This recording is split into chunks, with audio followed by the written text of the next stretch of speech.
Well, good morning, good afternoon, good evening, wherever you're listening from, whatever time. We're happy that you're here with us. This is Blooper Troopers, and we know what we said last time, but I lied to you. I lied to you. Yeah, we did say Jurassic World. It's Jurassic World Dominion. Dominion. Why did I think of like the Dominions movie? We saw a little something else. We might go back to dinosaurs. Maybe. There's a chance. I mean, I wasn't too hungry for dinosaurs. Perpetually hungry for Chris Pratt. Who is it? He's coming out in Thor, Love and Thunder. He is? Oh, is he Star-Lord? Yeah. See, and this is another one of my, like, hot takes. It's too hot. Like, it might be scalding to some people. I don't really like superhero movies. I think there, of course, are exceptions. I thought Black Panther was awesome. But I'm not especially excited for the new Thor movie. A lot of my film friends, though, were like, this is going to be amazing. No, I just know it's going to be funny, and that's all I care about. See, when I see Star-Lord, I immediately think of the soundtracks. I think he just always has good music as a character.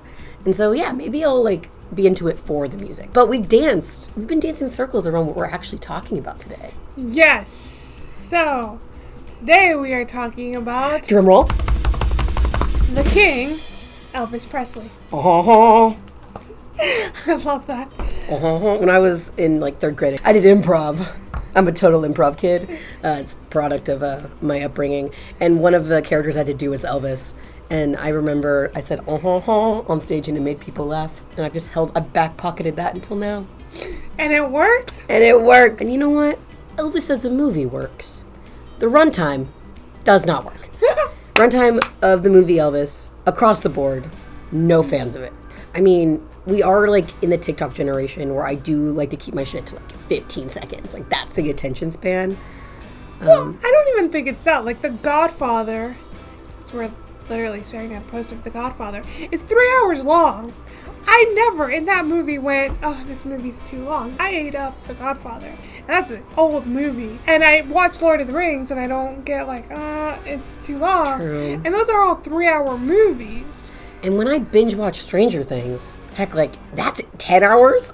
Talking about that, yeah, we binge watch so many shows that I don't technically believe that we have that attention span problem. I think it's more sometimes in a movie the timing is off, or something stays on for too long, or they're just doing too many things. And I think honestly the problem is Elvis was wearing too many hats and doing too many things. Some of them incredibly beautiful and wonderful, and I really want to talk about those. But others maybe should not have been in this movie. Oh yeah, small heads up. You're going to hear me argue with myself so much about how I feel about this movie. Just because in general, and I should preface this, Baz Luhrmann, I think he's a director you either love or get the hype, but you don't like. I don't know if that's the right way to put it. Like, I really loved Moulin Rouge. When I was in high school, I drooled for Romeo and Juliet, and I thought the way he approached it with, like, a very pop culture attitude. I mean, it's Baz Luhrmann. It's bedazzled. If it wasn't so rich, it would be tacky. The way he tells stories is just so high energy. It's such a unique twist. I mean, it's obviously Baz Luhrmann. But I think that was the main issue I had with Elvis, was it was too Baz Luhrmann. I liked Great Gatsby. There were elements to it that I didn't love. And I would say those elements I didn't love Came back in Elvis. Reverberated through Elvis. Like, to me, Elvis was... It was a hyperventilating kaleidoscope of just... It was... Elvis, to me, was a dubstep song, but it's just the drop. It was just the drop the whole time. The energy of the movie was so upbeat that there was a point where, I mean, it was engaging, I was entertained, but I left the theater exhausted. I was so grateful when Elvis died, which I never thought I would say, but I was. And one of my best friends put it beautifully. Him and his girlfriend were watching Elvis, and that big title sequence comes up with... The opening sequence was just too much. Like, it made me dizzy. And he said his girlfriend grabbed his arm like they were on a roller coaster ride. That was the opening of the movie to me. It was just so much at once. And it was so much, can't believe I'm saying this. It was so much Tom Hanks at once. And I love Tom Hanks. I would say he was the Achilles heel of this movie. Yeah. So I definitely want to talk about Tom Hanks in a larger setting. I don't know how long this podcast is. It might be one of our longest ones because there's so much to talk about. I mean, it's a 2-hour and 40-minute runtime movie. And then when you consider popcorn, I got a weenie. I was so excited. I got to eat like a little hot dog in the theater with relish. I had a Minions popcorn and frozen drink. I was just like, I had people look at me like, you're a grown-ass adult. And I'm like, I don't care. I always get the kids' meal.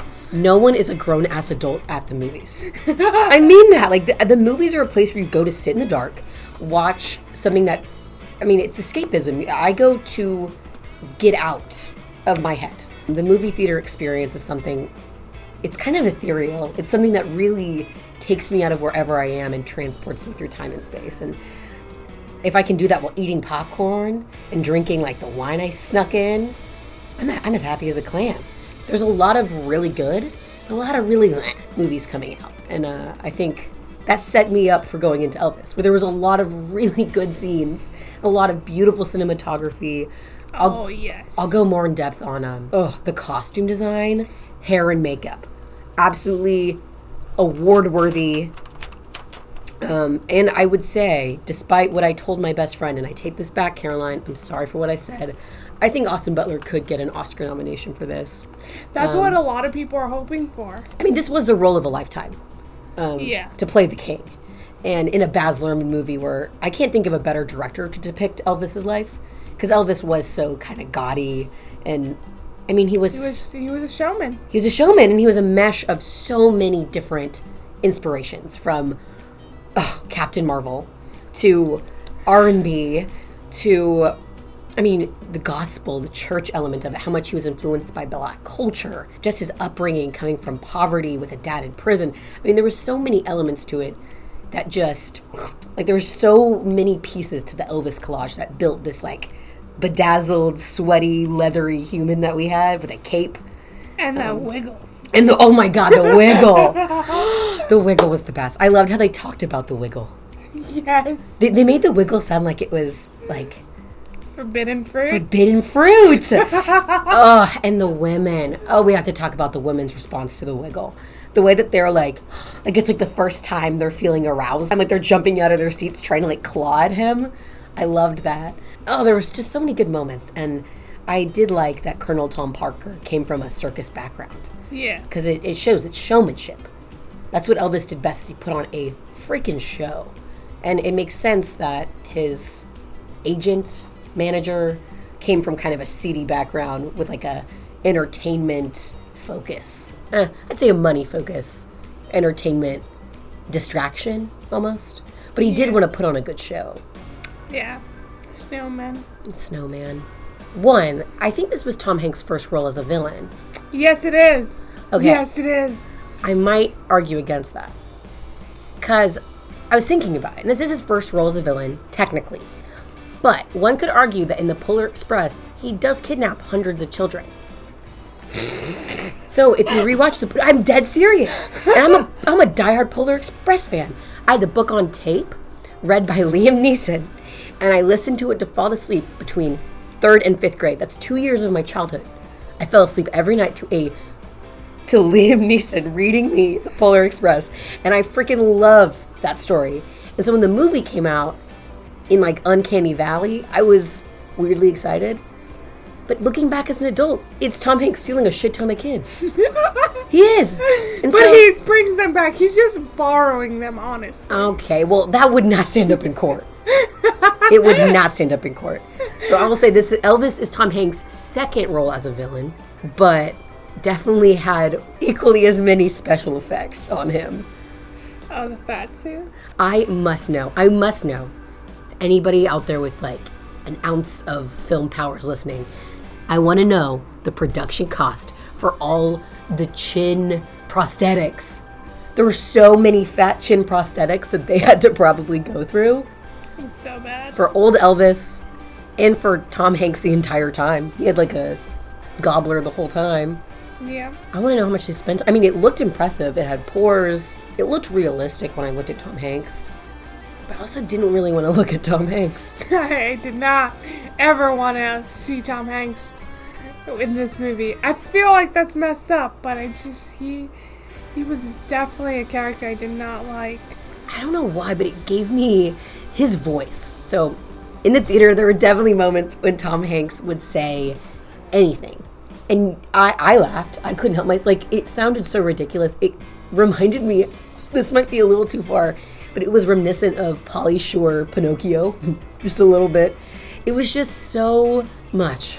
I've heard people say it's camp. I don't know if it's exactly camp. I wouldn't say it's campy. It really is showman, and it is back in the day. So it is very much in the time period that it was set in, and Vaguely European, which he was. Vaguely European. He was, but the way he spoke, and for him to be kind of our narrator, it's like the opening sequence was all about Colonel Tom Parker. Did you like the Warner Brothers? Is it Warner Brothers? Yeah. The motion graphic in the beginning was so Baz Luhrmann and beautiful. I thought it was gorgeous. I liked it.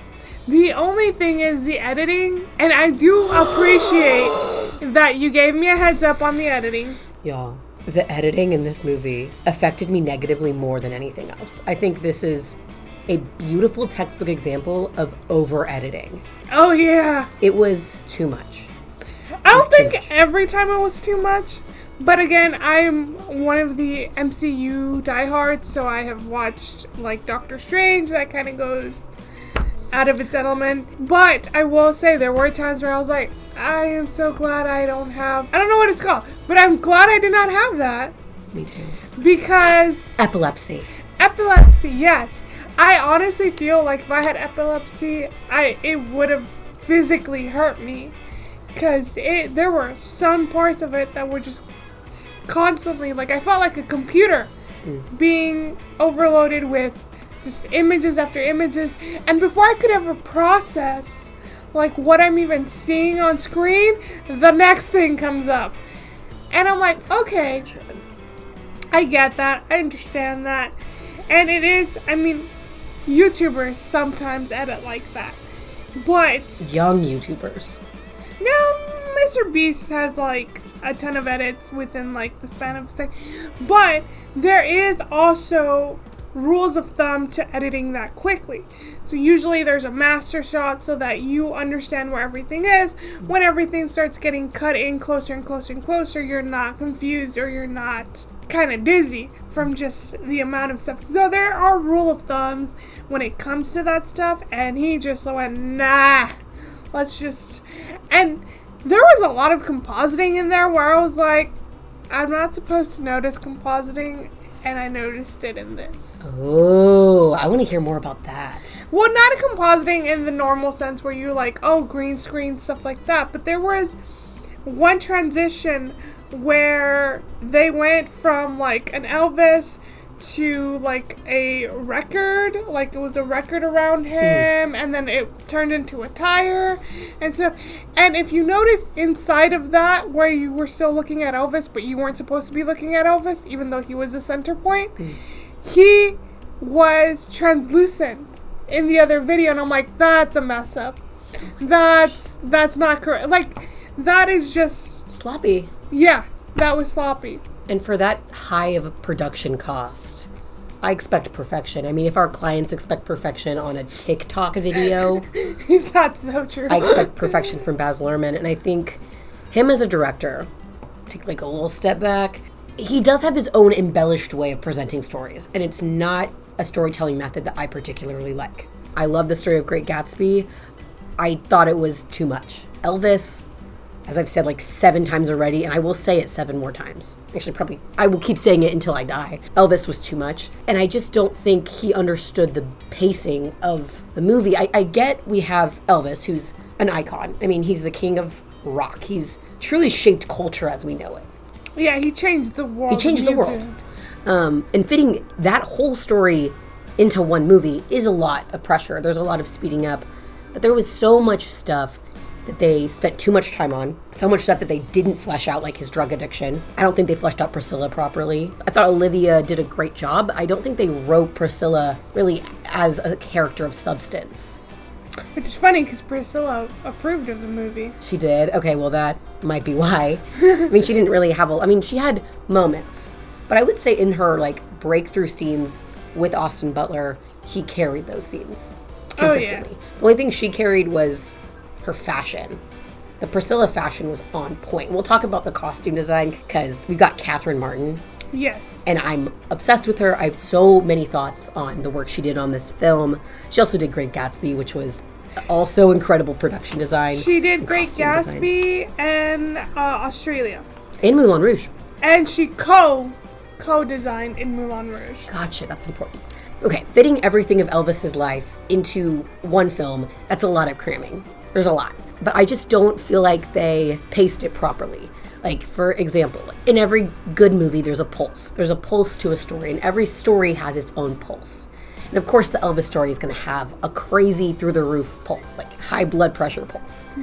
Yikes, not to reference Elvis's high blood pressure. To reference, like, let's say, another modern opera. So Elvis was meant to be a modern opera. I would say Baby Driver was also very reliant on the music. That movie's so good. Well, Edgar Wright's my favorite. Well, Edgar Wright's one of my favorite directors. And I think the way he presented that film, and there was so much action in that, so much strong music, so many big characters, but he had his finger on the pulse the whole time. There was a rhythm to it that was engaging. It sucked me in. And I just missed that in Elvis. Elvis was so like, wah, wah, wah, wah, wah, wah, wah, wah, wah, wah, wah, wah, that it lost me. It was so much for my ADHD brain that I got exhausted. I got a headache. My friend had to leave to go stand outside the theater to breathe. She was like, I stood out there, looked at my watch. I was like, this is a good movie. Austin Butler's killing it. I'm loving these, like, this. It's a love letter to decades. I mean, there were so many beautiful shots that were just so 70s and so 60s that I was drooling. But yeah, I mean, my friend had a really good point. It was exhausting through and through, and it just didn't need to be that way. I think you can cover Elvis's crazy short life without it being so draining. So I think part of the problem with this goes back to the intro, where it is the Colonel's point of view, and he is our narrator. So by that I mean he is our unreliable narrator because he does not want to be seen as a villain. And he tells you this right away. He's like, I'm not the villain of the story. But he definitely had mannerisms that were very villain. But he still always tried to justify it and things like that. Like even when he wanted Elvis to perform when he was passed out on the floor. And by the way, spoiler guys, spoiler for Elvis. Oh, yeah. We forgot to mention this in the beginning. But if you haven't seen Elvis and you don't want anything to be spoiled, don't watch our podcast. I mean, yes, definitely watch our podcast. I mean, it's a great podcast. We love podcasts. But spoilers. Yeah. We're a movie podcast. We see the movie and then we give our opinions. If we left spoilers out, this would be a 10-second thing with our intros. We'd say Elvis and then it would end. That's very true. So you know what you're getting into. But if you want to get angry in the comments, do it, because I would love to read your rage. Nice. So, with Tom Hanks' character, yes, there are moments where he is villainous. Like when Elvis is on the floor and one of the groupies or part of his cast was like, if he were my son, I would take him to a hospital. And his dad was there. No, but see how Tom Hanks' character already had said, no, he needs to go on stage. Then he goes, but I'm not his father. I'm not Elvis Presley's, because they formed a company based under the family, right? So that's why he turns to the father and goes, it's up to Elvis Presley's company to decide whether or not he should go on or not. But also, at the funeral, he mentioned he wanted to take on the role that Elvis's mother left. Well, no, so I was going to get to that. So the problem was, when Elvis's mom died, the dad gave up. He gave up, if you remember that talk that he had with the Colonel before he talks to Elvis, it was the father fully giving up his control over his son, over anything to do with that. He let his son spend all that money without being like, hey, maybe you should, like, think financially. No, he was like, whatever, he can deal with it. I'm just a name at this point. And I feel like that was his tipping point, so that when Elvis falls and it's technically up to the father to decide, the Colonel has already done that. And the father has already, years before, had already given the reins to the Colonel. So the Colonel wasn't worried that he wasn't going to get Elvis on the stage. He wanted to shift the blame to the father so that he wouldn't look like a monster. Because he'd be like, well, it's his father that went, yeah, let's put him up on stage. But it was really the Colonel who swayed that. And I think that there is a scene, that scene comes out twice in the movie. And the second time you see kind of Elvis's reaction to that, and I think that's when he loses faith in both his father and the Colonel, because he is hurt, he is injured, he is on the floor, and they just told the doctor, make him ready for stage. The music industry is a unique industry where the talent's actually worth more once they're dead. This movie does show how Elvis was so overworked. He was so manipulated. He was underpaid. I mean, he lost 50% of his money to his manager, which is, if you think about how much money he made for that time, crazy. The part that really got me about Tom Hanks' character is that, and Elvis says it in the movie, where he's like, you bloodsucker, I gave you half of my commission of everything, and you still are charging me for money that you spent at the beginning of this, because he kept a record of everything from the day he met Elvis to that point where he got fired, of charging him all these things. There's a point where I hated it and I was screaming internally, because I'm not the person who screams in the theater, but I was screaming like, go to court, dude, you would win. And he does, after his death. Okay, well, that's so sad that they didn't get to settle it until after he died. Well, he never went to court, though. That's the thing. Elvis never risked going to court. From my understanding, he never risked going there. But it was until they looked into the finances that, managers get 10%. That's like the average. That's like what is well known, is managers and agents, they get 10%. I think that's very fair. I think agree. That's fine. There's some that maybe take 20. That's like on the higher end. But to me, that's doable. 50% is 30% more than anyone should ever get off of an artist. I agree, especially because Elvis worked his ass off. And then Colonel Tom Parker was pocketing some of that merchandising money. I haven't looked too much into Colonel Tom Parker's background, but something tells me he took a little more than 50%. No, yeah, well, I think that's what ended up happening, is that the reason he got sued was because they finally looked into Elvis's finances and they realized a lot of things weren't adding up. But the argument that they did in court was the 50%, is the excessiveness of that 50%. Which I'm glad that's taken to light, and that really shows, the Colonel tries to explain that it's it's a partnership, it's this thing, but I'm like, no, it's not. It's you abusing, because he doesn't get to decide, I want today off. He never gets to do that. In fact, the one thing that he very so desperately wanted in the world, he never got. Which was to travel. Yeah, is to do a world concert, and he didn't do it because the Colonel couldn't do it.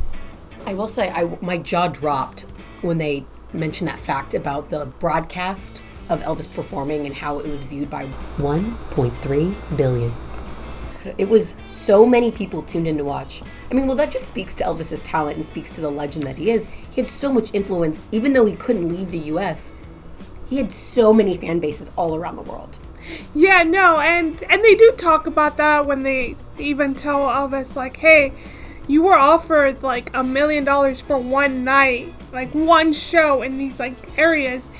But I think that the reason, and I'm gonna be honest here, the reason that broadcast probably got as many views as it did, because that's even large for even YouTube standards now. And well, it was a time when the market wasn't saturated with content.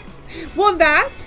Second of all, the other countries had no other way of seeing Elvis, and this was their only, from that point of their knowledge, to really see Elvis live. So it was a way for them to get a concert where they could see it. So I think that played a role. Had Elvis traveled the world before that broadcast, it might not have been as many views, is my only theory. That being said, I think once that did hit 1 billion and more views, I think that's when you're like, okay, now I should tour the world. Yeah. But the Colonel very much used death threats and fear tactics to keep Elvis in his place, which I hate, because I honestly feel like there was a part where Elvis picks up like a death threat outside of his door. I feel like the Colonel left that. Like the Colonel kind of like left that, because I don't feel like any of his people would have let him see that to that extreme. Like that changed Elvis's perception a lot of his fans, because it wasn't always just love. True. I mean, he kicked the I hate Elvis button. I think that was a really important plot point of we might as well make money off of the people that don't like you. Yeah, but that also shows kind of like when that came out, I was like, that's really smart. But then again, as the movie progressed, I'm like, that's also very sadistic and also shows you only care about money. And that was Colonel Tom Parker's whole thing. That's all he gave a shit about. It wasn't Elvis's health. It wasn't how Elvis's life fulfilled his goals, which was to travel and go see the world. He had him cooped up in a Vegas hotel for, heck, most of his life. Yeah, and a lot of people say that was because of his debt that he owes, and it could possibly be. After Elvis's death, though, it is shown that the Colonel did have a debt to, like, GMC or another casino, and then that was never paid off. But it was, like, a large, like, millions, if not... Yeah, I think it was like a few $1 million in debt. And taking a step back to the Colonel's, or I guess Snowman's fear-mongering. So we know the movie takes place in the late 40s to the 70s. And there were a lot of political assassinations in that time. We have Martin Luther King, we had Kennedy. Both of those were major plot points in Elvis's life story. And there were two events that really affected him and really made him fearful of what people could do.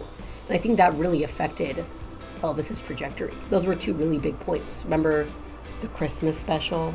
They find out that Kennedy was shot. Was he on his tour bus when MLK was assassinated? He was on a set, I believe, when he finds out that Dr. King was killed. There's a scene on his tour bus where he's watching it, and he's watching the memorial. And I think that one, since it came first, really affected him. Definitely. Because he was so prominent in the African American culture that to him, like, that's impactful. That's like a very prominent person. He was always related to the African American community, even in the early stages of Elvis. That was a lot of the political things going on, and that they didn't want segregation of music. And that really affected the soundtrack. How did you feel about the Elvis music infused with R&B and soul? I loved it. You loved it? I didn't love necessarily where the music was placed in the film, but I do love Doja Cat. So I do love that song. And when it came on, I was like bouncing in my seat. But I didn't love the way it was like sewn into the plot. The music compositing felt a little sloppy to me. Oh, the soundtrack? Yeah. Since it was so music heavy, I may have drawn out a few. It was also visual heavy. Yeah, so I was like trying to focus on one or the other. I don't know, I feel like I wish there would have been a little bit more Elvis in it, music-wise, like score-wise. But I do think that they had enough, and I do like that they had like newer music, and you know, they had the mixing of that. I don't know, I haven't really been able to listen to the soundtrack. I know you like Doja Cat. Doja Cat is my queen, and I probably wouldn't have seen the movie if it wasn't for her doing that song, Vegas. Honestly gives us a really cool segue into a really important element of Elvis's life and something that was visited consistently throughout the film, which was Elvis's influence of B.B. King and just black culture in general. I didn't know that, one. I didn't realize, I knew there was segregation during Elvis's peak. That's part of American history. But I didn't realize that he grew up surrounded by black people and that he was comfortable going to clubs. Like, he was actively influenced. Like, race wasn't something that deterred his relationships. I think if anything, he felt more comfortable around at least African American artists. Well, singers. And those singers. Oh my gosh, all of the singers they had. I mean, Elvis was incredible, Austin Butler, amazing, but specifically the black singers he was influenced by, all of them were incredible. I really like the androgynous one that was like shaking and took off his clothes. I don't know who that actor is. I must look it up.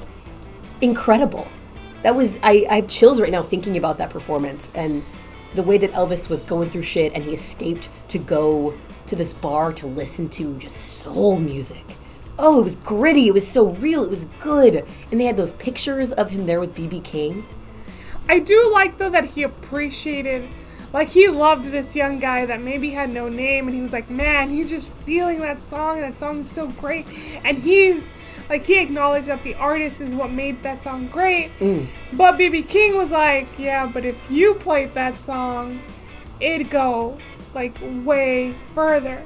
Well, because and they say this in the beginning, he's a white man. Yeah.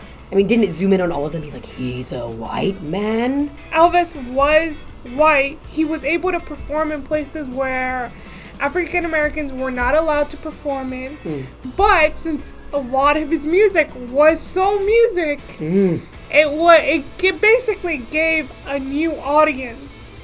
An audience that maybe had never really listened to it or was able to listen to it. White people. Yes. Well, I mean, they mentioned that was one of the issues with why they needed to rebrand Elvis. Wasn't just the iconic wiggle, which we're a pro wiggle podcast. Yay. I hate to take strong takes, I hate to establish us, but we are pro wiggle. But that was one of the main things is they kept saying that he was singing Negro music.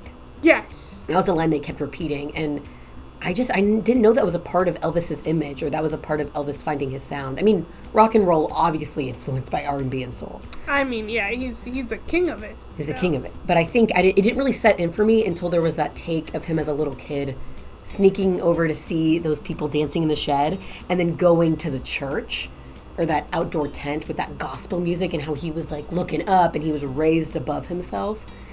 I think that really tied in well with the superhero theme as well. It's that wanting to escape and go to, I can't remember where that place was that he so desperately wanted to go and take his father. Eternal Rock or something like that? Eternal Rock, yes.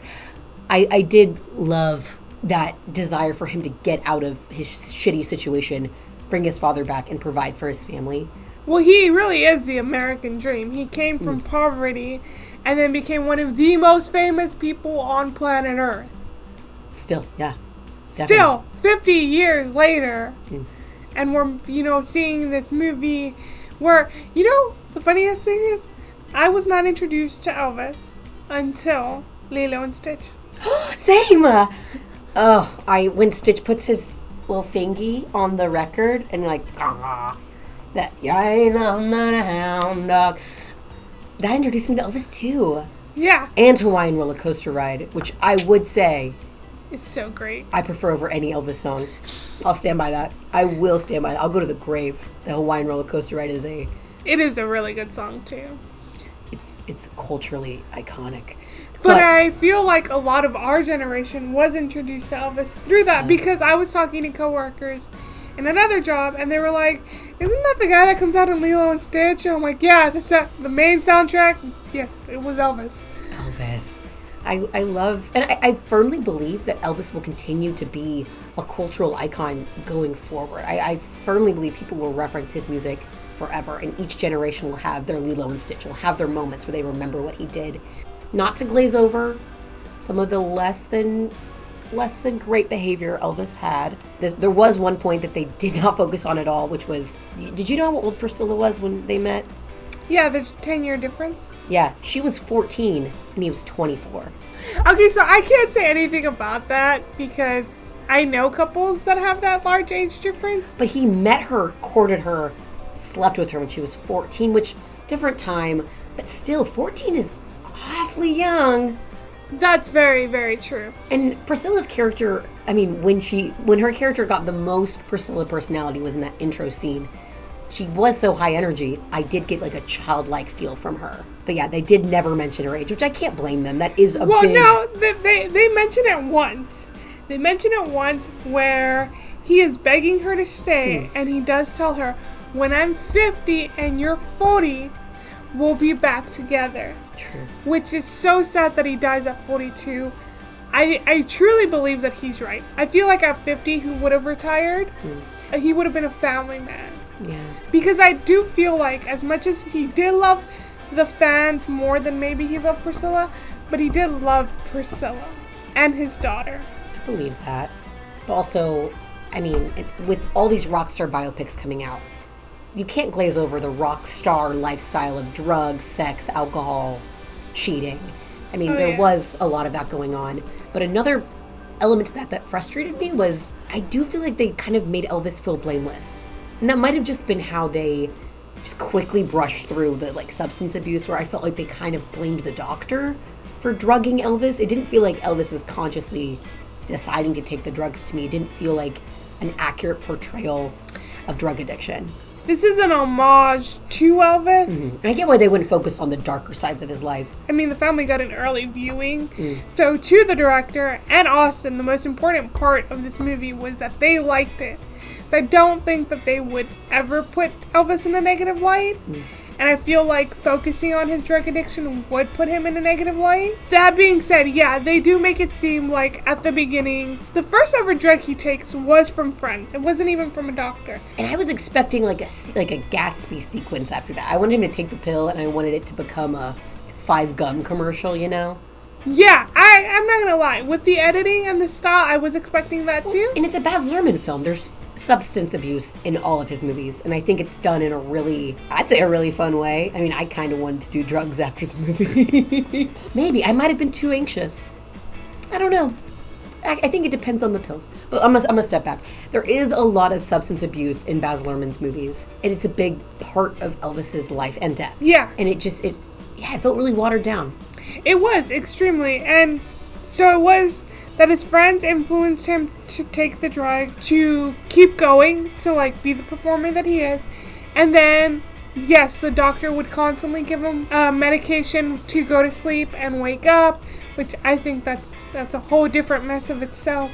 But I think Michael Jackson reminds me of Prince. I mean, Elton John. I mean, that's the story of so many icons, is them staying medicated so people have control over them. I do think, though, that I did like that Priscilla's moment. I felt like that she shined was that she stepped up and went. The airport scene? No. It was in the hotel where she basically says, I don't care about the women. I don't care that you're sleeping around. And honestly, I don't think she did. I mean, you see that when he first starts kissing the crowd. You can see her, and she didn't really seem bothered by it. Yeah, and even Tom Hanks' character, the Colonel, says, I could see it in her eyes, not that she was jealous, not that she was vengeful, that he loved the crowd more than he probably would ever love her. Oh, I have chills again. As an artist, falling head over heels with my craft and making my art, I think my husband will have to understand that, like, I love him. There are different types of love, but a love and passion for the, like, art you create, it is intoxicating. And I can see how that would take over someone's life. So I do like when she fights back and she throws the pills and she's like, I care about the pills. I care about your health. I want to have a husband at the end of the day. And there were women that really did feel like, I don't care who he sleeps around with as long as he comes home to me. But he had stopped coming home to her. That was the problem. And she didn't really blame the women, which I love that. She blamed the drugs. And at that point is where I think they did highlight a little bit of the drug addiction, and now that he kind of had relied on it. But you're right, since they did introduce it as more of like a medical thing at the beginning, it does leave Elvis to be kind of blameless for his addiction that he created. But at the same time, when your family is begging you to stop, it comes down to your choice. That's true. And I can't help but cross-dissolve that moment with Priscilla leaving. And she mentions how she would stay. She's like, I have to leave, or I would stay. I can't help but cross-dissolve that with their first kiss. I thought the kiss was beautiful. It made my heart, like, I haven't really seen an on-screen kiss that made me, like, emotionally react in a while. And I know there was somebody behind there, like, there's the light behind the head. Like, you could tell someone was like, bing. Like, there was a very deliberate light choice of where they moved it. And I know that took so many takes. And the craftsmanship of building that scene in the window and they're experiencing this really innocent kiss, I thought was so beautiful. And I wanted that to be the lasting memory for their relationship. But of course, I mean, time. That's just not how it works. That's not how relationships work over time. Yeah, that sweet innocence in the beginning when he goes off to war. I don't think he really even fought in the war, right? I don't know. He was in Germany. He was in Germany. And I didn't realize that his mom died because of a broken heart. Technically, it was drinking. But yes, a lot of people say that it was because she worried too much. Elvis in the movie says, he blames the politicians. He blames all the people that try to control him. Well, the reason Elvis was so iconic was he was doing something that no one had ever done before. No white man had ever done before. Yes, I love that correction because I was like, they make it very obvious that in the African American community, Wiggles were a thing, and that's Elvis's pushback. He's like, this is done by so many artists, yet I'm the one that's like getting chased by the police, and I'm the one that's. And I do like the perspective that B.B. King gives him, like, I can get arrested by walking down the street. You're not going to get arrested because you're a white man. Like, there is still a difference. They're not going to arrest you because you're making too many powerful people money. But I did want to dress up for today's podcast. And if you're listening, I am wearing the most accurate Elvis costume I've ever seen. I've got the white leather, I've got the pompadour, I've got sideburns, I grew them out. I've never looked more Elvis-y in my entire life. I look like a blinged out, honestly look pretty lesbian. But in a really Elvis-y way. Only to the listeners. Viewers, I hope you closed your eyes. But so that you can envision Phyllis. Envision me in my pompadour. But also, Gab went for fashion today. She's wearing her leather jacket. Yeah, well, my fake leather. But yes, I went for the most rock and roll thing I have. Oh, I love it. I looked at my closet this morning and thought, let's go for it. And then I realized I don't have anything that even comes close. I have a leather jacket, but I don't have anything Elvis-y. And I just started realizing that once I make more money in my life, I'm going to need to hire a costume designer. Like, I don't just want, like, clothes. I need costumes. Like, I want to dress up like Elvis dressed up. And oh, wow, okay. Taking a hard turn. We're taking a Catherine Martin turn. Catherine Martin, if you're listening, you're an icon. We love you. You're amazing. I want you to be a household name like Baz Luhrmann. I have chills once again just thinking about the effort and time you put into, one, capturing Elvis's masculine and feminine. I know his favorite color combo was black and pink, but I love that. Oh, you nailed it with the pants. I know that she talked specifically in her Vanity Fair interview about how they had to make so many different costumes for different shots because if Austin Butler was on stage and he falls on his knees, they needed knee pads. They needed more wiggle room for his wiggle. But if he was walking down the hall, they wanted it to be tighter on his butt so he could get that good butt take. With the shirts, Elvis always does the iconic, like, second button down. There was a couple jackets, the way he would move, that depending on the shot, they had to alter the jacket too. So they had certain costumes and certain versions of each costume depending on how Elvis moved in them. That's very true. Also, the height of the collar depended, because of course we all have different, as she says, right? We all have different neck lengths. So they had to change the length of the collar to match how it would fit Elvis, to match Austin, like to fit him the same way, to hit his cheek kind of at that same spot. As well as they made, like, the black leather jacket, the black jeans were longer than the original due to the fact that that was just an artistic choice where the costume designer felt that she doesn't like to see the socks. No, and I love that attention to detail. That's movie magic to me, is someone that is a pro at what they do. They can look at a minute detail like a sock line showing and say, we need to make the pants longer.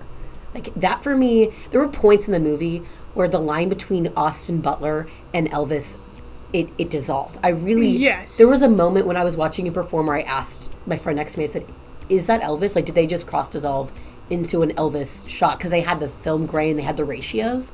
I thought it was actually Elvis on stage. She was like, no, he's just that good. And I think, one, Austin Butler's performance carried it to the next level, but the costume design was just so incredible. It was so on point.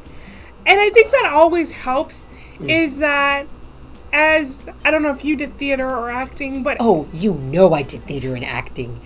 So, as people who have acted before, I feel like, for me, I could, not say pretend, but I could go over lines and I could practice a scene, but it isn't until I'm wearing the different clothes, I'm wearing the different style, I really feel like I'm in the skin of the character, and I feel like the costume, specifically for this movie, made you have that blurriness of lines, not just Austin Butler's beautiful performance, and I'm so glad he finally gets a leading big budget movie because I've been a fan of him. The role of a lifetime since he dated Selena.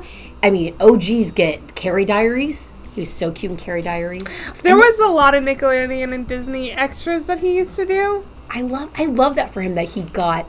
I mean, this really Austin Butler as an actor wasn't really on my radar. I mean, we'll get into our celebrity crushes in just like a heartbeat, but he wasn't someone I think of. But seeing him in this role, I think it's going to define his career. Oh yeah, it's going to definitely change his trajectory. And I love how even Tom Hanks is like, when you see him perform, you can't take... He steals every scene. That being said, I feel like he does until you reach Tom Hanks. Then I feel like Tom Hanks sometimes, depending on what scene it was, he would steal the scene. But if it was like Elvis performing, then yeah, Austin Butler would take your breath away, and he was the only thing you cared about. Which I think is very interesting that for some of those performances, they were like performances. I know we're on a podcast, but I'm speechless. Like, thinking about his onstage charisma, how well he performed. He put on a show, and the way that he incorporated the orchestra. I mean, he was so involved in the whole process. It, I think, captured... I mean, I haven't seen... Obviously, I've never seen Elvis, like, in real life. But I really felt like I was watching a creative genius mastering his art. I really believed... I bought into, like, that was Elvis up there. This is how Elvis really behaved. And he's truly a king. No, yeah, so... Fun facts about the film itself is that when there were the live performances or the big stage performances, the crew and cast actually did a from point A to point B full theatrical performance. There was no like scene cut or anything like that. So Austin Butler put on a concert for several scenes, a physical, actual concert. That was real insane. Sweat. That was some serious sweat. Well, no, there are a lot of close-up scenes of Austin Butler where you literally see the sweat on his face. But that was something iconic about Elvis, is he was, I mean, especially as he got older, he was a sweaty man. But it also showed how Elvis poured every ounce of himself into his performances. And I would say Austin Butler poured every ounce of himself into the Elvis performances. And maybe that was part of the pulse that I think Baz Luhrmann missed, that stardom, that exhausting yourself to the point of death. That movie exhausted me to the point of death. It did. But so did Elvis. I mean, Elvis's career exhausted him to the point where he, unfortunately, had a heart attack on the toilet. Which, I get why the family didn't want them to mention the toilet. Or him fucking a 14-year-old. I get it. But I kind of wish they had mentioned the toilet. I think that's just like, Elvis was a funny man, you know? He infused comedy into his performances. He was really funny on stage, and they captured that really well in his performances. Well, going to that scene where I knew that was when Elvis was... They were going to finally announce his death. Honestly, by that point in the movie, I was like, come on, get it over with. Get it over with. When is he going to die? Like, it's just so sad because I loved Elvis. I mean, it's Elvis. Oh, yeah. No, I love Me the King since Lilo and Stitch. But he needed to die. I would argue maybe 20 minutes sooner. Maybe 40 minutes sooner. So much sooner. So my whole thing with that was I loved the underlying Elvis song. It was slow-paced. It was, which one, Falling in Love with You? I think it was like the Take My Hand. The Take My Life Too. 'Cause I can't help falling in love with you. Oh, wow, that was... Look at us go. There was so many references back. So I'm not a music pro by any stretch, but I think music design is beautiful. I think it's vital to a good movie. And they kept having references of the violin.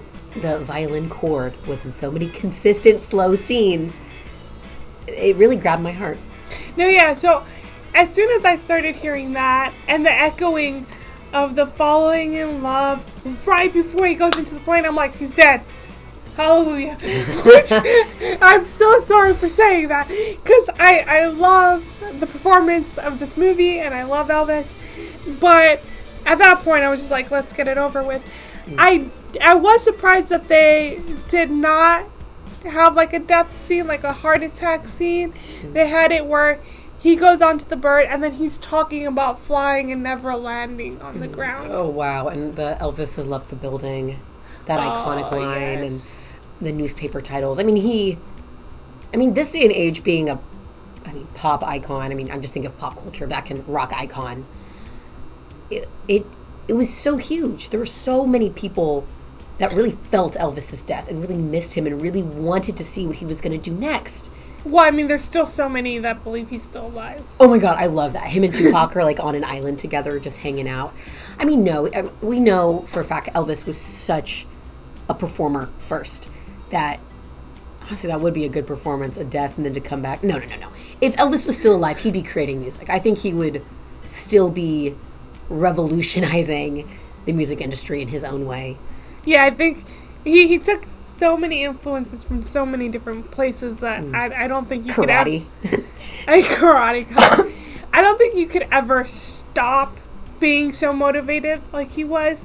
I will not lie though, it was very interesting that they just glossed over. Like, I know that they mentioned it in one of the scenes where they're like, oh, Elvis is back. For the older crowds, Elvis is back. And his ever-growing waistline showing that he was getting fatter. Chin prosthetic. I had my binoculars, I was looking, I was like, there's going to be another chin. Not yet. They still waited one more scene because they had the scene with him and his daughter and the goodbye scene. But then the last performance was, the whole prosthetics, the whole chubbiness. And the slurring of his words. And, that really, that was sad. Oh, no, I love when Tom Hanks said he could not even stand. Like, that is how wasted away he was, that he literally had to do his entire performance sitting down. I mean, you still felt it. You still felt the Elvis, but it was so sad.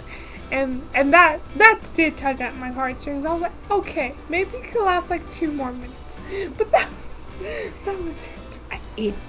It really made me view Elvis through a different lens. It really made me understand how much, Black culture influences everything. I mean, that's such an important note to Elvis, is you can't understand Elvis's sound without having a grasp on the history of gospel music, R&B music, soul music, and that church opening scene of him as a little kid. That really kind of summed it all up for me really beautifully.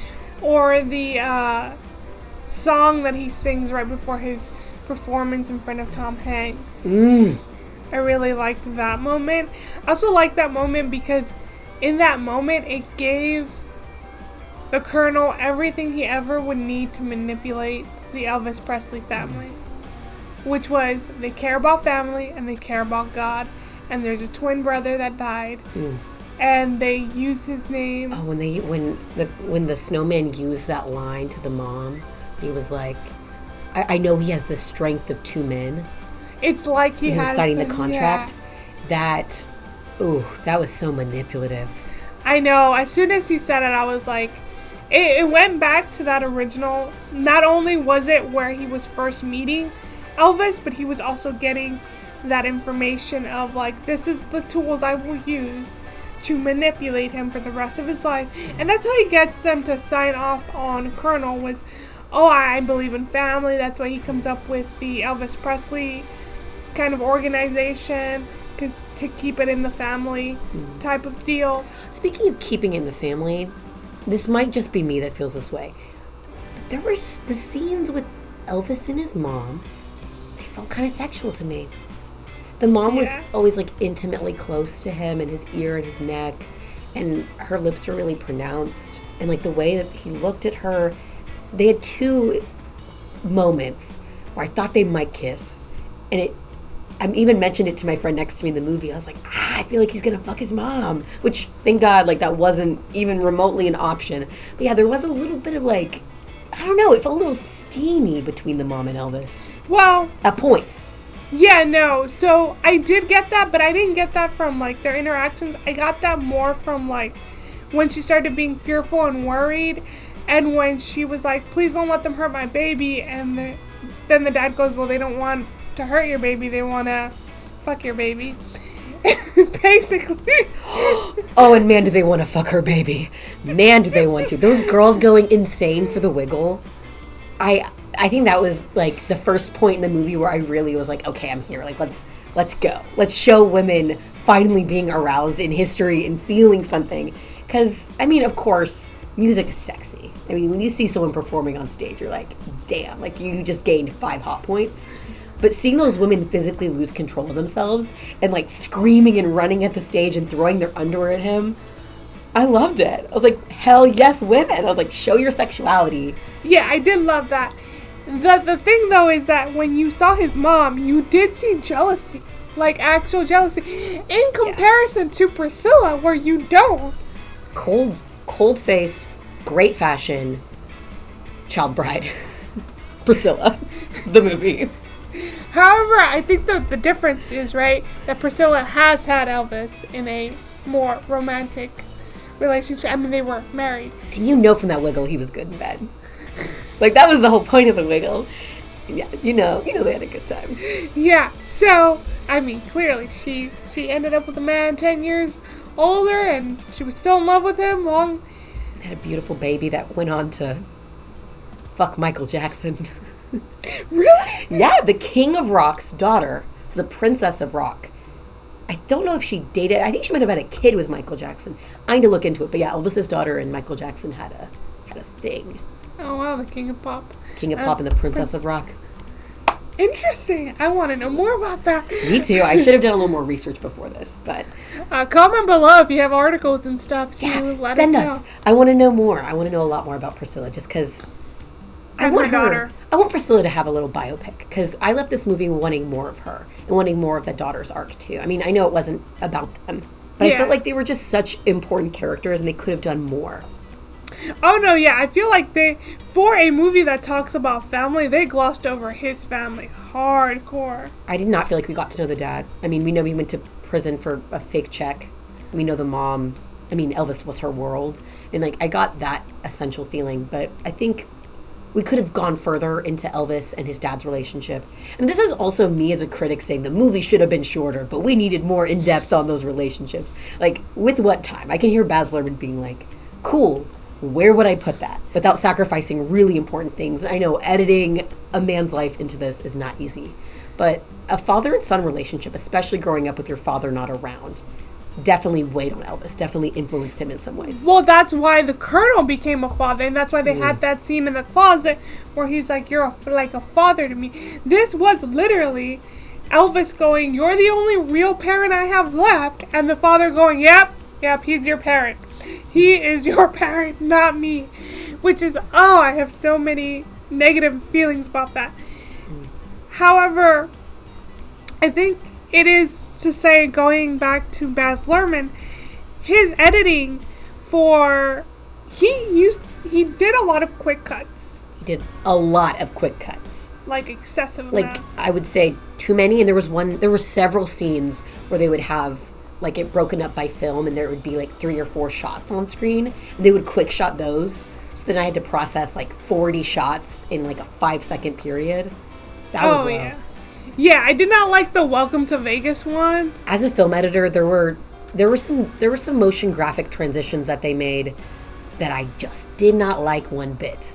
However, I did like the cuts where he did when Elvis would go from backstage to the stage, and the quick cuts that he did to quick cut to previous parts of his life to show it kind of, for me, represented building up to his life. Like, these moments were what build up to this specific performance or this specific scene.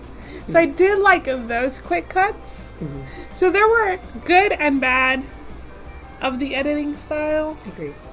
So it was very, very nice. Well, taking a little U-turn. I was going to say a hard right, but this is just more of a U-turn back to the Christmas special, which we know historically there wasn't a scene where Elvis turned his back on like a Christmas set. That just isn't historically accurate, but I liked the film's representation of him. I loved that. I loved that scene where, well, I loved him on that little stage and everyone's going crazy. The costumes in that were insane in the crowd. Like all the women were wearing just the funnest 60s, 70s outfits. And then he comes in and you see this Christmas set, and I did love Tom Cruise. I did love Tom Hanks in that scene with the Christmas sweater, and they just wanted to make Elvis this derpy Christmas like family man that he was not. And that would have been really boring, and I'm so glad he wasn't that. But him turning his back on the Christmas special and coming out with the Elvis background, like, oh, so beautiful. That represented so much to me. And the song that he did was also very, very good, because I do like where he does say, I was told when you can't talk about it, sing about it. And I do think that there's a powerful statement in music, especially in African American culture. A lot of the gospel or a lot of the soul music that originated back when there was the Underground Railroad were instructions for the Underground Railroad. They were songs sung during labor. They were mourning the death of life. They were really moving and unifying songs. And it also, when I think of church, when I think of religion in general, I don't think Christianity would be the religion it is without music. Oh, yeah. And that's the music element of gospel music, like him being in the church and experiencing that and lifting up. I think that was such a beautiful representation of how I feel when I get to worship in a crowd. Music has that ability to just raise you up, and it also lets you feel your sadness. Like right now, like when he did that performance for that song, America was hurting. Not only did they lose Martin Luther King, they lost the president at that time. So he did, and he was feeling it, and he wasn't being allowed to feel it. So he then met up with the producers or songwriters, which one of them was your favorite. Okay, we're taking another turn into crush zone. I don't have a lot of celebrity crushes. I'm pretty exclusive. But I have the biggest girl boner for Dacre Montgomery ever. I love him. Seeing him as Billy with that Rock Me Like a Hurricane and his button-nose jeans, no turning back. And then I did not know he was in Elvis. And he played, I have his thing written down. He was Steve Binder. He's one of the producers. In the ascot, and that costume was just so good. But he killed it. He did a really good job. I mean, he wasn't too sleazy, but he did assert his power over the snowman in a really captivating way. I think. Oh, yeah. I don't remember what which TV station he represented, but they came in with a vision of Elvis in the leather. Elvis being this bad boy, Elvis stepping back to who he was before he went off to war. Well, that was the scene that they had prior to Elvis hiring. So Elvis actually recruited them because they were gospel writers. They used to do a lot of African American music. So he's like, I want that back. Because they even say, we're like, Elvis, we don't do your new type of music, like the Christmas music and all that stuff. He's like, oh, I don't want that. I want my music again. So he actually hired them on to be the producers of music for this special. I mean, as we know from history, there is a real element to Elvis and the United States just wanting to stifle his wiggle, really suppress down that sexual charge of his performance, and him having to wear that silly suit and sing "You Ain't Nothing But a Hound Dog" to a dog. That's so off-brand for Elvis. I think those moments, in contrast to the Christmas special, when Elvis really gets his defining moment where he doesn't sing any Christmas songs, he just goes out there and does his own thing, and everyone's freaking out, and they're not just applauding because of the applause sign. They're actually like loving what he's giving for the first time in years for him, because he really burned everyone out with the films he did, and he just did way too much in Hollywood. It really, I wouldn't say it cheapened Elvis, because I mean, it's Elvis. But Yeah. he didn't really need that era in his life to be the star he is today. Yeah. Oh, and for him to choose to hire Dacre Montgomery to take him to the next level, genius. Yeah, Genius. no, I love it. And I do like that he's the producer stepped toe to toe with Tom Hanks. And I think it takes a certain actor to kind of go toe to toe with actual Tom Hanks. Like their scenes together, kind of fighting over the future of Elvis, I found it entertaining. I was like, we should have had more of this. There's like a certain look that Dacre gives when he like hears the snowman, looks at Elvis, and then he looks down. Like there's these like deliberate moments where you can hear him thinking, I hear you, I know better. I know your talent better. I know he can do better than this, and I know the audience better than you do. I love where he's like, that's not going to be in the Christmas special. And then he goes over, what is his name again? Steve Binder. Steve Binder goes over to the guy that's like listing everything. He's like, make sure that ends up in the special. Like deliberately like over Tom Hanks' character, which I loved them both in that room, kind of really playing a tug of war type scenario with Elvis, but to what they believed was the best version for them. I mean, you're right, the best version for them. Yes. I think that was a consistent theme throughout the movie. It wasn't what's best for Elvis. It's what's best for us to profit off of Elvis. And ultimately that is what led him into exhaustion. I mean, he really just was in it for the music. And so many people will find this pure artist with raw talent and exploit it and exhaust it to the point where it loses its shine and ultimately his life ended too early. I mean, that story has happened so many times. It's a tale as old as time. And Elvis is, of course, it's a bigger star. I mean, he's the king of rock. I mean, but even with, like, you could say that about Michael Jackson or Selena. 27 Club. Any of them. Or Rocket Man. Kurt Cobain, Amy Winehouse. I mean, I'm not saying that they're like Elvis. I think Elvis is one in a million. It's really difficult to think of, like, a modern example like Elvis, just because media has changed so much. I mean, once again, an oversaturated market. We view stars differently. If our biggest pop star today did a live stream, they wouldn't hit 1 billion viewers. Mm-mm. That's just not practical. So and we've become kind of, not to be mean or anything, but we're a little more picky. Yeah, so like, because we also have more things to choose from. Yeah, not only that, but like before, I remember being a kid and only having like 5 channels to, like, either I watch Nickelodeon or watch Disney or, like 3 other channels. And it's like, that's my choices. Now, because we have such a variety of choices, we can be like, oh, actually, I don't really like that. Like, I don't like pop music. I want more alternative rock. Like, we have so many genres. There's so much going on right now. Or subgenres as Or well. subgenres. It's easy to be, I mean, it's great that we're exposed to so much, but for a star to get as much traction as Elvis did, it's just not, it's not practical in this economy. Yeah, it is very, very interesting. I do love, though, that he was able to light literally the world with 1 billion views. I can't get over. When I saw that number, large and on the screen, like literally they just put the number and my brain went, oh snap, that was a lot of people. And I think that worked better than if they put like 1 billion people on the screen, right before that, there was that motion graphic of the Earth, and then like they pinged up the locations of where people were watching from. I did like that graphic. I thought the graphic was really good, and I did love the impact of just the number. My friend gasped. We both were like, there's no way, like, everyone always talks about like the MASH finale and how that has the most views. I think it was surpassed by something stupid like Gangnam Style. Not that, but I'm not sure on my film history there. Please do not quote me. But the fact that Elvis achieved the most live people to this day tuning in to see him perform live. Like, they mentioned that at the end of the credits, that he still holds the record. I think he'll hold it forever.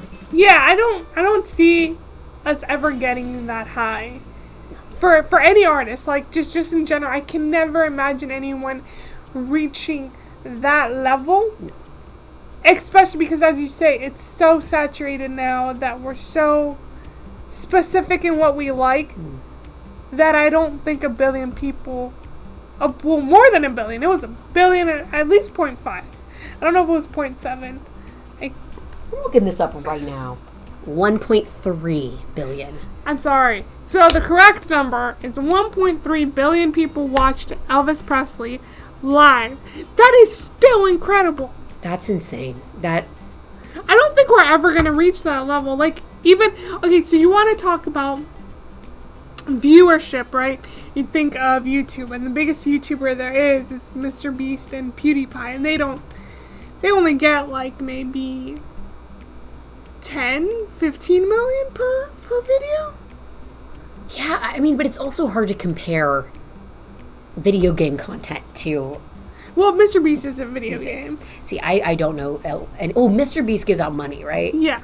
That's really sweet. But also, I mean, PewDiePie is very different. They're all very different content creators. Yeah. And music in the music industry it's a different beast on its own. No, yeah. I'm curious to see like the biggest like music video or something like that and their viewership. But I don't see it ever going to even a billion. Or even like 500 million, honestly. Wait, are we forgetting anything? Wait, I do have a list of here. Yes, go through your notes, because we did all of the things I wanted to talk about. So, we talked about Billy.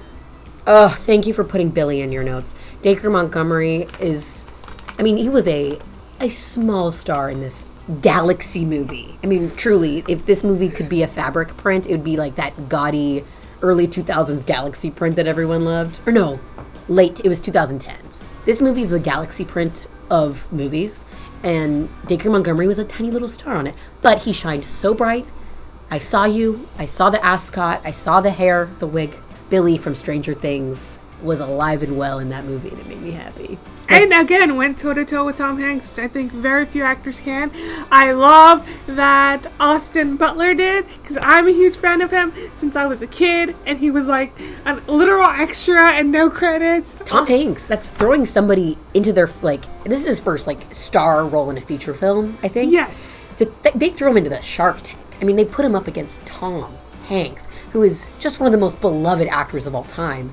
And this was not his best role. Which is interesting because Baz actually talks about how he loves that Tom Hanks has played good characters and he's finally playing a more mischievous character. Because he likes actors that go against the norm or go against their, typecast. So he really did enjoy that Tom Hanks played this role. Personally, I love Tom Hanks. I watch all his other movies. I watched this one for Elvis. Well, yeah. Of course. I mean, that's the name of the movie. They got it. But it did open up on the snowman. And in a way, it did kind of set the story up to be about the snowman's experiences with Elvis. Oh, yeah. No, he was definitely a narrator. Very biased. It was such a bad voice for a narrator. I just didn't like the accent. It was that vaguely European. It just wasn't working for me. And so for that to be the narrator's voice, I did laugh at points I shouldn't have. I think I did too. I may have. Because I remember chuckling a few times and the people next to me kind of giving me the death glare. And I'm like, it was funny. I also think with this movie, you do have to have a lot of lightheartedness. You can't take, I think if you're a super fan, again, the family loved it. So you might like it too, but I feel like this is more like if you're ready to just see a show, like a carnival type of show, this is your movie. Oh, the carnival did influence a lot, especially that mirror scene. They then get on that Ferris wheel So that was purposely done. It wasn't actually how that arrangement went down. It was kind of like a symbol for their relationship, being in a cheap carnival. And that cheap showmanship element of the greatest show on earth, and they kept referencing that, really sums up the snowman's goal for Elvis. I wouldn't say Elvis's goal for himself. Very true. So a few little minute things that I wanted to say is that Austin Butler did live up to an icon. So props to that. Fun fact, so Austin Butler got to record his song, so he sang the younger versions of Elvis, and then the older versions were mixed in with his voice and Elvis's voice, which I could not tell the difference, and I feel so bad but either way, they recorded that all in RCA, which is the studio that recorded Elvis in Memphis. And chills again. We love attention to detail. We love that. Also, the first time Austin was ever in a recording studio was RCA. So this was the first time he ever recorded in a kind of recording studio, so he was very happy about that. First time he ever performed live musically, because again, those performances were live events, live concerts that Austin Butler did perform for an actual extras. Oh, to be in that audience. I would have been an extra very gladly. Oh, I love that. I don't think I would have been part of the crowd because I'm a little too dark skinned, but it was an extremely white crowd. Yes. It was. But I would have been there for it. I would be like, I'll play the maid, I'll play the cleaning lady, it's cool. I'd be throwing my bloomers at Elvis, slingshotting those granny panties back, just like smack them. Or I would have brought a kind of launcher, maybe a catapult. Yeah, so, yeah, I just have, like, a list of, like, things Austin Butler did before this. I think his more notable before Elvis was Once Upon a Time in Hollywood and the Shannon Chronicles. But I actually loved him in that, the Chronicles series, because he played a, like, quarter elf in this, like... A quarter elf. As a D&D player myself, I love a quarter elf. Not a whole elf. A quarter elf. Yeah, well, actually, in the books, he's supposed to be an eighth. But in the show, they made him a quarter. And in this, like, fantasy world, I love the world. I love that Austin Butler was the lead in that. So that was his first lead, was that TV show. And then he then was part of an awesome character in Once Upon a Time in Hollywood. And then he finally gets his full lead in a major film with Elvis, which I honestly, like you said before, I kept going, was that Elvis or was that? I mean, when he's younger, I could totally tell. 100. But when he got older, I was like, what? Crazy. And if you were to show me Austin Butler and Elvis side by side, like, and Austin Butler not in the Elvis garb, I'd be like, no, like, no way. I couldn't see it or imagine it. Which is funny because that's what Priscilla said. Priscilla and the daughter, when they announced that Austin Butler was going to represent Elvis, they were very, not negative, but they were like, yeah, he's not gonna live up to our Elvis. He's not gonna live up to the icon. But then after they saw the film, they changed their tune and they're like, he did an incredible performance, and you know, he really did step into the blue suede. The blue suede shoes. Yes. But any other thoughts? I really liked it. I did think that it... You know what point I finally looked at my watch? I will not lie. I did look at my watch at some point. Was when he hit Vegas. Once he was out. After the first performance. Yeah. Because I feel like that first performance was really good. But after that one, I was like, okay, what time is it? Bro, I gotta get out of here. Honestly, the Vegas droned on a little long, which I mean, Elvis's life in Vegas did drone on. That was the purpose. Majority. Yeah, that was the purpose of it. But as a viewer, I was a little Vegased out. As much as I love the neon lights, I loved the sign. Like, whenever they'd cut to them putting up Elvis's sign and then taking down the Elvis sign, I thought that was kind of cool. I thought the first time maybe, but they did that excessively. They did do it like 3 or 4 times. Like, I'm like, you could have cut that down and cut like maybe a minute or 2 off this movie. 40 minutes or 2 out of this movie. But I don't know, it was very, I love the sequence where Elvis is like moving around and he's changing from suits. Like, I love that they were able to match his movements exactly to where they blended that so quickly and so fast, and I loved that. And I do think that that was an homage to all the, because when you see Elvis impersonators, you don't see the like leather jacket, you don't see like his beautiful style early on, because I think his style early Elvis was gorgeous. The boxy. I mean, they spent a lot of time studying the fashion of the era and infusing Elvis's masculine, feminine, pink and black lace. Oh, the suits were so beautiful. Oh, yeah. I mean, truly mastery. I mean, I love throwing out the word mastery, but I really mean it here. I mean, Catherine Martin. holy shit, like I hope you have 5 houses. Also, I want to see your closet. Let me in. Yes. Let me into your closet. I want to see what you have, because clearly her taste is impeccable.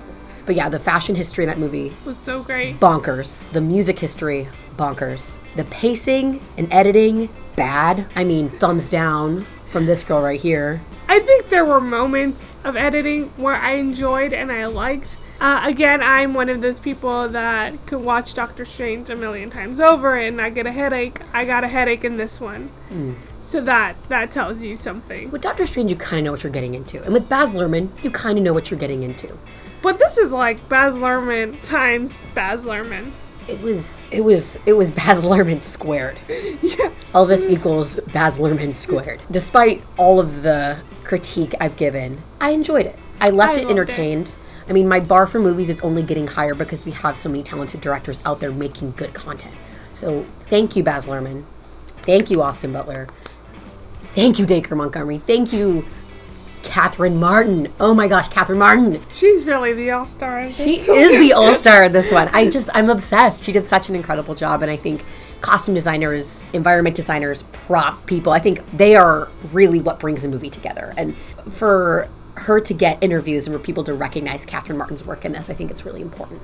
I mean, throughout the movie, I constantly was like, dang, I want that suit, or dang, I want that clothing. And she even says in her in her interview, she's like, oh, I hope that some of that clothing comes back into... Like, I think it will. I think it will. I think this movie is definitely influential enough to change our styles a little bit. I did not realize that Elvis wore makeup early on in his life. I love that. I loved it, but I love an androgynous man. I love an effeminate man, and so I appreciated the eye makeup on Elvis. That was really bold for the time, and also not something that he appropriated from Black culture. Okay, I would say Elvis appreciated Black culture.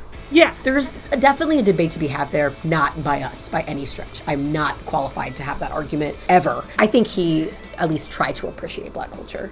No, I definitely think he did. I think it. Again, he changed the way that we saw it. He very opened up the gateway. Well, he did. They physically, at his concert, they broke down the segregation barrier. Yeah, which I fucking loved that. That being said, I like his hairstyle because it was an homage to the superhero Captain Marvel from DC, not Marvel, not the MCU. No. Okay, I have my own issues with that movie. I like that the hairstyle was influenced by this superhero.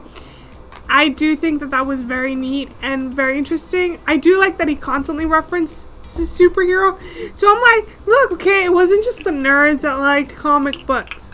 Here's a rock icon that loved comic books. And the costume design really influenced that. Really influenced that with the capes and the lavish. I mean, I know he didn't ever have like a lightning bolt on him, but I would say like the bedazzled jewelry and rings and just the luxurious accessories he had really reminded me of superheroes.